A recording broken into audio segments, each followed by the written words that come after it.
मी आता सध्या पुरार ग्रामपंचायत या ठिकाणी उभा आहे। ग्रामपंचायतीचं काम पूर्ण झालेलं आहे, तरी सुद्धा ग्रामपंचायतचा पूर्ण कारभार हा जिल्हा परिषद शाळेमध्ये त्या ठिकाणी होत आहे।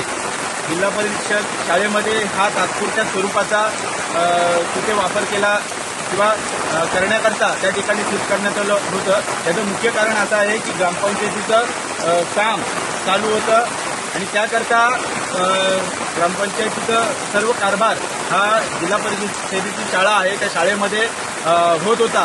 परंतु आता सध्या स्थिती पाहता ग्रामपंचायतीचं काम पूर्ण झालेलं आहे, तरी देखील अजूनही या ग्रामपंचायतमध्ये हे कारभार चालू करण्यात आलेला नाही आहे।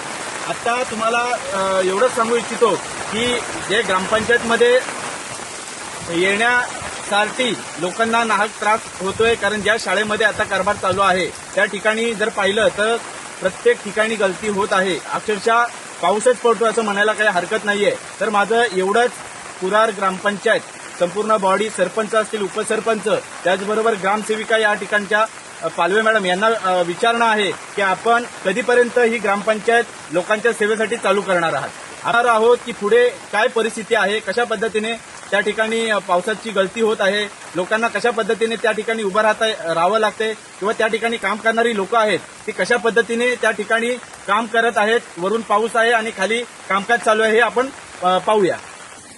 आपण पाहू शकताय जसं सांगितल्याप्रमाणे जिल्हा परिषद मराठी शाळा या ठिकाणी आता ग्रामपंचायत पुरार यांचं कामकाज चालू आहे। परंतु हे कामकाज चालू असताना कशा पद्धतीने पावसाची गळती या ठिकाणी चालू आहे आपण पाहू शकताय। या ठिकाणी संपूर्ण ओलं झालेलं आहे। आतमध्ये देखील आपण पाहू शकताय की कशा पद्धतीने वरून गळती होते आणि तरी देखील ग्रामपंचायतीचं काम पूर्ण होऊन देखील का तिथे कामकाज चालू केलेलं नाही याचं उत्तर